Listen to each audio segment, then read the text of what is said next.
दोस्तों जियोपॉलिटिक्स में कहा जाता है यहाँ ना तो कोई अस्थायी दोस्त होता है और ना ही कोई अस्थायी दुश्मन। और बांग्लादेश की राजनीति में इस समय जो हो रहा है वो इस बात का सबसे बड़ा सबूत है।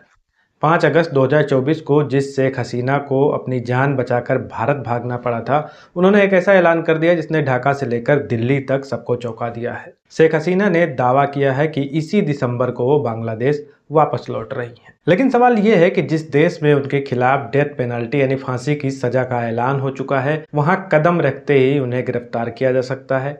वहां वो वापस क्यों जाना चाहती हैं? क्या यह शेख हसीना की मजबूरी है या फिर इसके पीछे भारत सरकार की कोई बहुत बड़ी कूटनीतिक रणनीति है? आज के इस वीडियो में हम इन सभी पॉइंट्स को समझने की कोशिश करेंगे। नमस्कार, मेरा नाम है प्रखर और आप देख रहे हैं प्रखर इनसाइट्स। दोस्तों, कहानी को समझने के लिए हमें थोड़ा पीछे चलना होगा। साल 2024 में आरक्षण विरोधी आंदोलन के बाद शेख हसीना भारत के उत्तर प्रदेश में हिंडन एयरबेस पर लैंड करती हैं। उनके जाते ही बांग्लादेश की कमान संभालते हैं नोबेल पुरस्कार विजेता मोहम्मद यूनुस। यूनुस सरकार ने आते ही सबसे पहला काम क्या किया? भारत के खिलाफ मोर्चा खोल दिया। पाकिस्तान और चीन की बांग्लादेश में डायरेक्ट एंट्री होने लगी। यही नहीं, यूनुस सरकार ने शेख हसीना के खिलाफ अरेस्ट वारंट जारी किया और भारत से उनके प्रत्यर्पण की मांग की। लेकिन भारत ने इस पर क्या किया?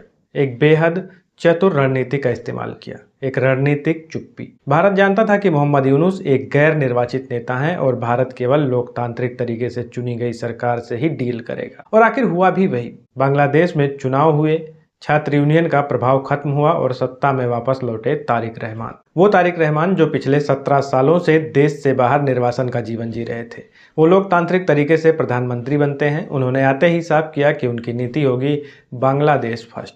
अब यहाँ से भारत का असली कूटनीतिक गेम शुरू होता है। जैसे ही बांग्लादेश में एक चुनी हुई सरकार आई, भारत ने पूरे 12 साल बाद अपनी रणनीति में एक ऐतिहासिक बदलाव किया। भारत ने अपने पूर्व केंद्रीय कैबिनेट मंत्री को बांग्लादेश के अंदर भारत का नया हाई कमिश्नर नियुक्त करके भेजा। ये पूरी दुनिया के लिए एक संदेश था कि भारत बांग्लादेश को कितनी बड़ी प्रायोरिटी दे रहा है। लेकिन जब तारिक रहमान की सरकार ने भारत से आधिकारिक तौर पर शेख हसीना को वापस सौंपने की मांग की, तो भारत ने पहली बार रिएक्ट किया और कहा, हम इस पर मांग की समीक्षा कर रहे हैं। अब सोचिए, जैसे ही भारत ने रिव्यू शब्द का इस्तेमाल किया, शेख हसीना को यह बात समझ में आ गई कि जियोपॉलिटिक्स अब बदल चुकी है। राइटर्स को दिए गए एक्सक्लूसिव इंटरव्यू में शेख हसीना ने घोषणा किया है कि वह दिसंबर को बांग्लादेश लौट रही हैं और कोर्ट के सामने सरेंडर करने को तैयार हैं।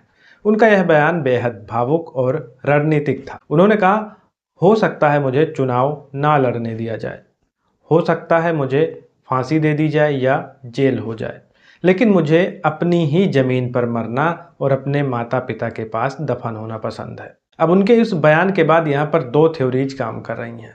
थ्योरी नंबर 1, क्या भारत सरकार ने अपनी बदलती विदेश नीति के कारण शेख हसीना को साफ कह दिया है कि अब उन्हें वापस जाना होगा, क्योंकि भारत को बांग्लादेश की चुनी हुई सरकार के साथ संबंध और भी बेहतर करने हैं। थ्योरी नंबर 2, क्या भारत ने तारिक रहमान और शेख हसीना के बीच बैक चैनल बातचीत के जरिए कोई समझौता करवाया है? थ्योरी यह है कि शेख हसीना कोर्ट में सरेंडर करेंगी। कोर्ट शायद उन्हें चुनाव लड़ने से रोकेगा, लेकिन उनकी पार्टी आवामी लीग पर लगा प्रतिबंध खत्म हो जाएगा और उनकी पार्टी एक मुख्य विपक्षी दल के रूप में फिर से वापस खड़ी हो सकेगी। इस पूरे खेल में अगर सबसे बड़ा विनर कोई बनकर उभरा है तो वह भारत की विदेश नीति।